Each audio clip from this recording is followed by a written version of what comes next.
Oh, Zack Snyder, you and your cut. Off-screen, Kim and I have made no secret that we did not like Justice League, although we still thought it was a vast improvement over the previous Batman v Superman. Or in other words, when someone else interprets Zack Snyder's stuff, it at least gets less awful. And then Zack Snyder came in and fixed the movie, and in the eyes of many people, vastly improved it. In the eyes of others, vastly kept it just as bad. I honestly don't know which one off-screen Kim and I think is better of the two.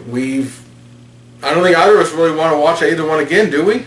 No. So it's dog poop or cat poop. Which is your favorite poop? But still, we've got 10 items, so this is not really going to be a regular 10-item top 10 list because we got 10 pros, 10 cons to compare the two. But we're going to come up and try to see which one is, how they're different, exactly. So, with no further ado...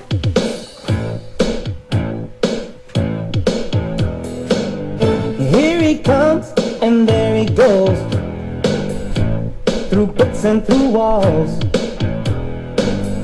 First he's here, and now he's there.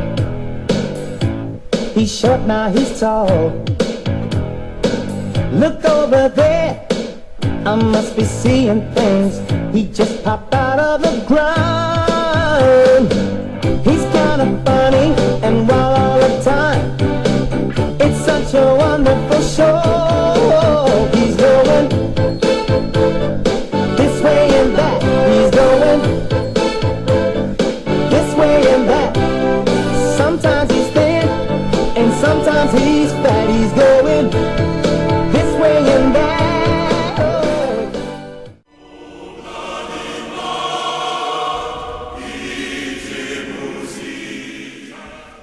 So, a pro for Zack Snyder? No politics. Oh, good God, was this not a factor in 2017, but has become one now. How many major movies are loaded down with political agenda nowadays? I'm not even talking about whether you agree with the agenda or not. It's just, I'm not watching superhero movies to get a bunch of think pieces written up. I just want to watch a cool adventure with some great characters. And at the very least, that's what Zack Snyder's trying to do. It would have been her responsibility to follow that monster to the surface and stop him.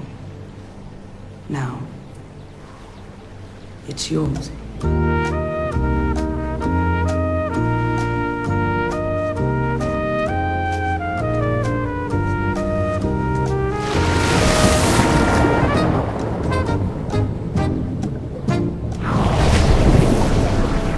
It's what Zack Snyder is failing to do, but it's what he's trying to do. Yeah, even Marvel has kind of fallen to this in recent years. That was kind of the problem with Falcon and the Winter Soldier. You never knew when you tuned in whether you were going to get Sam and Bucky, hilarious heterosexual life partners, or a meditation on racism and PTSD. Guys, I'm here for superheroes. Please. Brr, brr, brr, brr, brr, brr, brr, brr. The length.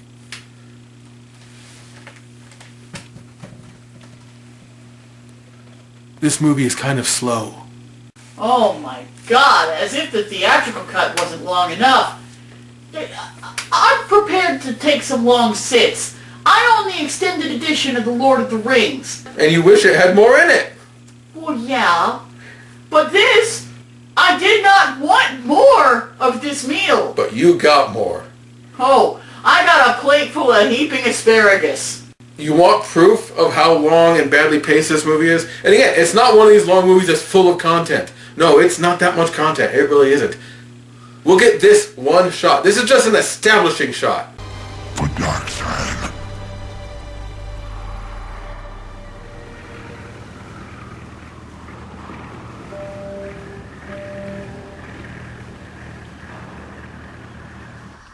And all it's telling us is, this is happening at a dock. There's no special information, no comic book in-jokes in the signage or anything. Just This isn't a place we've seen before and we need to recognize something. There's not something in this shot that you need to particularly notice and see. It's just, welcome to the docks, bitches! We're gonna be here a while. Grab a Snickers. hard to believe, but Bruce Timm did it better. Note. Dock! Gotham Harbor, the dock! Have you tried having some cuts in your Snyder cut? Hello? Hello? We could not actually stand to watch this one in one sitting. I think it took us 4 nights to get through this. Also, we have jobs. That's another factor. People need not only to have their lives, but to have some damn joy in their lives. Oh, Snyder doesn't want that. Oh, no. But that's another problem altogether. Speaking of other problems altogether...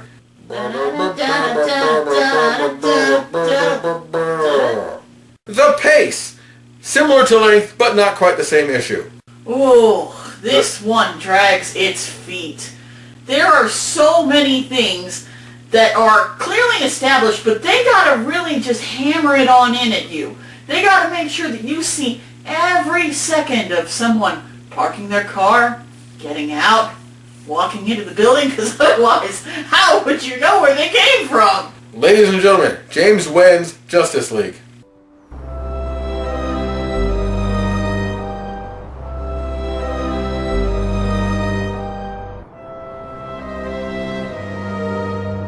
There are too many moments where they just pause to just look at stuff that often isn't even particularly interesting to look at.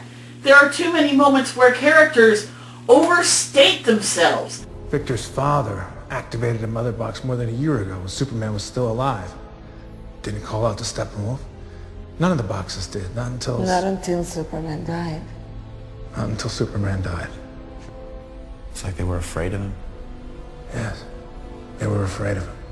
Aw, there's the repetitive, awful dialogue of Miller. I was worried someone else took over for this and was trying to do a better job than him. And of course, there's the arrow scene. The infamous arrow scene. And no, I'm not talking about the green one. He don't even show up. This is what it was in the Whedon cut.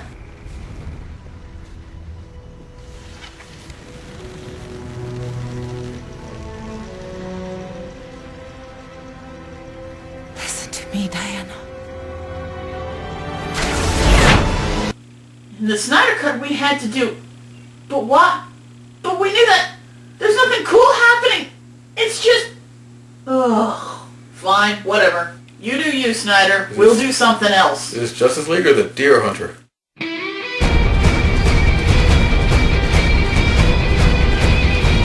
A lot better Cyborg stuff. He actually has a story. See, this was hard for Offscreen Kim and I because we know this material already from other sources, so we could infer these things, and it's kind of easy to forget that if you don't already know Cyborg's story, and he's not common enough that everyone's going to know his story, you kind of need to know it. And at least Zack Snyder gave Cyborg his own story.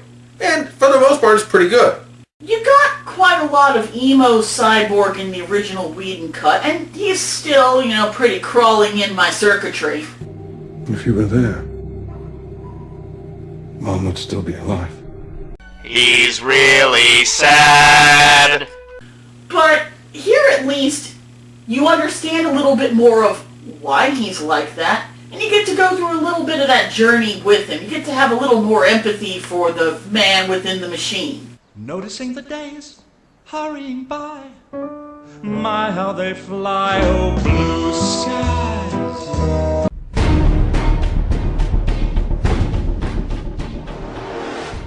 It's more tonally consistent with Batman v Superman and the rest of the Snyder-run DCU. The con? This thing has no melody. What am I supposed to do? That's Hans Zimmer for you. It's more consistent with Zack Snyder's DCEU. The nihilism. Dear God, the nihilism of this. Oh, this is why I hated BVS. This is why I wrote it like Man of Steel, but it wasn't as bad as Man of Steel. And this is why Wonder Woman was still the only movie from that era that I thought was any good, because they ditched that crap. This is superheroes. Dr. Fate, take it away! This isn't any fun, right? The arguing? And it should be fun. Being a superhero should be a lot of fun. We save the day and people look up to us and we have these great bodies and we're physical and we wear these tight clothes and capes and boots that say, look at us! We're having a ball! I do. The Nolan Batman movies had a lot of darkness too, but you didn't have this nihilism. You didn't have this lack of hope. There was always a shining light in the distance, and maybe we won't reach it, but god damn it, we're gonna try! Here the lesson is, don't try. Don't be heroes, kids! It sucks! Rick and Morty can be more joyous than this. And that show was built around nihilism. Part of the consistency is also not just that it's more consistent with the DCEU, it's that the movie is more consistent with itself. The Whedon cut had some tonal whiplash. There were some really derpy, jokey scenes pushed up against some really horrifying imagery. Tell me, do you bleed? Yeah, it's great that they smoothed everything out, but they smoothed it out by applying a layer of crap. So, I'm not sure if that's good or bad overall. Go a wet blanket over everything. If anybody has black parts, I need them, okay? I only work in black. And sometimes very, very dark gray.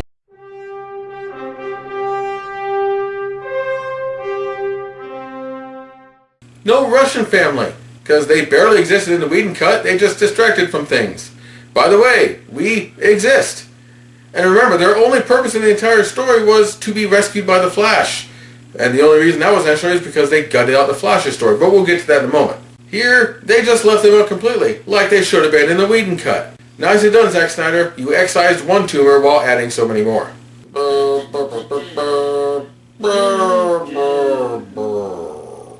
Where did the color go? Yeah, some of the color choices in the Whedon cut were garish and eye-assaulting, like the very orange final fight. But returning to the same dismal gray as BVS isn't any better. It's a new garish instead of the old garish. Garish is garish! You'll find the predominant color to be gray. The buildings, the clothes, the people.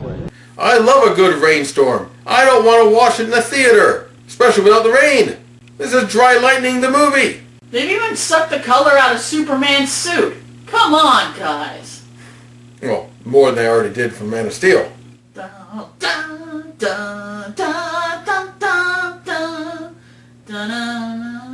This con is really not that fair for the production itself, but it still makes a difference because of where and when it's placed. After Wonder Woman 1984, there's some weirdness to this. That the fact that all this is coming together, they act like Wonder Woman's never been seen before, and yet apparently she talked to the whole world at one point, and no one's even acknowledging that this ever happened. That's the problem with doing a prequel, and Wonder Woman 84 was a prequel, let's be honest. It doesn't fit together, and it just makes this stuff even heavier than it already was, knowing that there's apparently this history that Diana has that is never going to be acknowledged because it was made separately. Would you not discuss it with outsiders?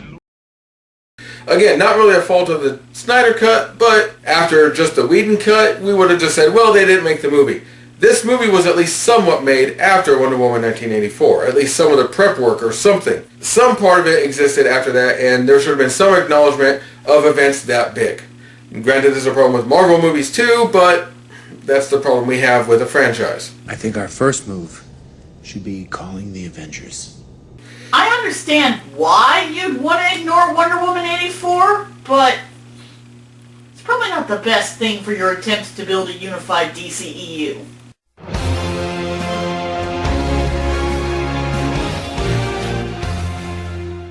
This involved a nice change in the pace of the way a lot of companies are treating their fans.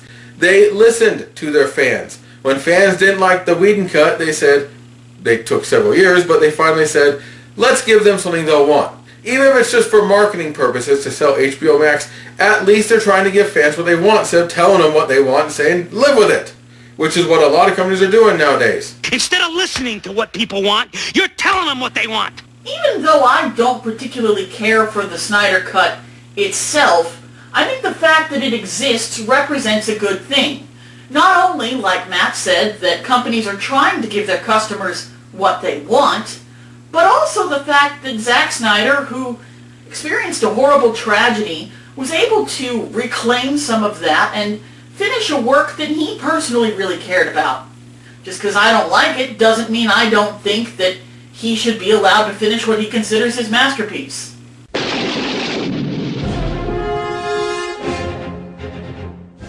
Flash has an expanded role.